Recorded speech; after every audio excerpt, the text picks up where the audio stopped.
اس سلسلے میں میری ایک ذاتی رائے ہے، وہ رائے یہ ہے کہ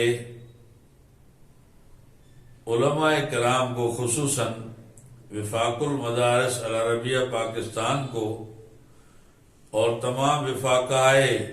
مدارس کو، جیسے وفاق المدارس العربیہ پاکستان ہے، رابطۃ المدارس ہے، تنظیم المدارس ہے، بریلوی مکتب فکر کا بھی ایک وفاق ہے،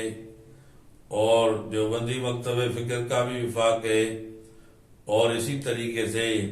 اہل حدیث مکتب فکر کا بھی وفاق ہے، جماعت اسلامی کا، اہل تشیع کا وفاق ہے۔ ان سب علماء کا ایک مجموعہ، ایک پینل منتخب کر کے، اور ان کو اپنی سطح پر بھی تحقیقات کرنی چاہیے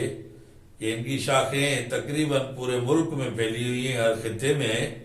اور ان کا رابطہ بہت آسان اور سہل ہے، اور اس سلسلے میں جامعۃ الرشید کی بھی بہت گراں قدر یعنی خدمات ہیں، لہذا ان حضرات کو بھی ساتھ رکھ کر اور آئندہ ایک اپنے نظم کا بھی اعلان کیا جائے، جو نظم اس سطح پر ہو کہ علماء بھی اپنی تحقیق پر اپنی رائے دے سکیں کہ ہماری تحقیقات کے مطابق پورے پاکستان کے ہر خطے میں، ہر ضلع میں چاند نظر آیا ہے یا نہیں آیا، یا پھر یہ کہ حکومت پاکستان کو مطلقاً ہر حال میں سعودی عرب کے ساتھ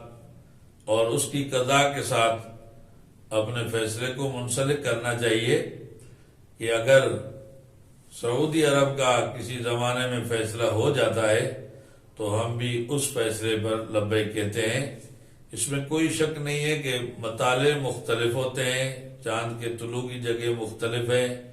اختلاف مطالع یہ مسلم حقیقت ہے، لیکن چونکہ ایک ملک کے اندر اگر اختلاف مطالع ہوتا ہے کہ پشاور والوں کا مطلع الگ ہے، ہمارا الگ ہے، تو پشاور والوں کی بات ہمارے لیے حجت ہو سکتی ہے، تو سعودیہ کا اگر مطلع الگ ہے اور ہمارا الگ ہے تو سعودیہ کے قاضی صاحب کی بات ہمارے لیے حجت ہو سکتی ہے، بشرطے کہ یہاں اس کو اسمبلی پاس کرے اور ہمارے ملک کے ارباب حل و عقد اس کی اجازت دے دیں کہ ہم نے آج کے بعد یہ فیصلہ کر لیا کہ ہم چاند کو دیکھیں گے ضرور، لیکن اپنی اطلاعات سعودی حکومت کو دے دیں گے، اور وہ جو فیصلہ کریں گے ان کا فیصلہ ہمارے حق میں معتبر ہوگا۔ تو اس سے بھی چاند کا مسئلہ حل ہو سکتا ہے، یا وفاق المدارس جو ہے وہ اپنے سطح پر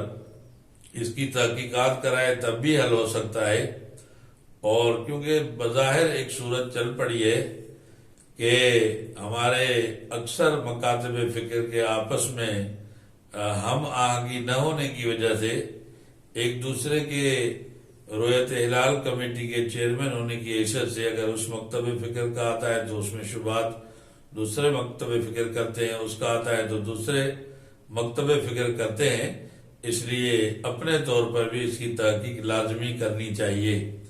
اور ساتھ ساتھ یہ ہے کہ یہ ایک اجتماعی ہماری غفلت ہے۔ چاند ہماری بہت ساری عبادات چاند سے منسلک ہیں، اور جیسے مثلا حج ہے وہ ہمارا 9 ذی الحجہ کو ہوتا ہے چاند کے اعتبار سے، رمضان المبارک کا مہینہ ہے وہ چاند کے اعتبار سے ہے، اور اسی طرح زکوٰۃ ہے وہ بھی چاند کے اعتبار سے دینے کا حکم ہوتا ہے کہ اس کا سال جب پھر کر آ جائے تو اس میں بھی چاند کا اعتبار ہوتا ہے، اور بہت سارے مسائل ہیں جس میں عدت ہے، اور کہ اگر کوئی آدمی فوت ہو جاتا ہے اس کی بیوی نے کتنی عدت کی گزارنی ہے وہ بھی چاند کے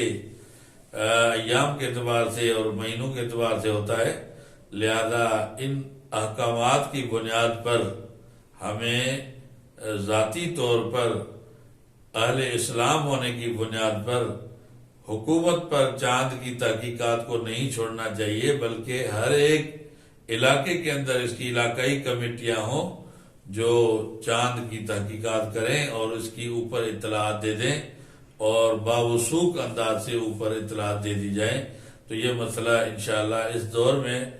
جو الیکٹرانک میڈیا کا دور ہے آسانی سے حل ہو سکتا ہے۔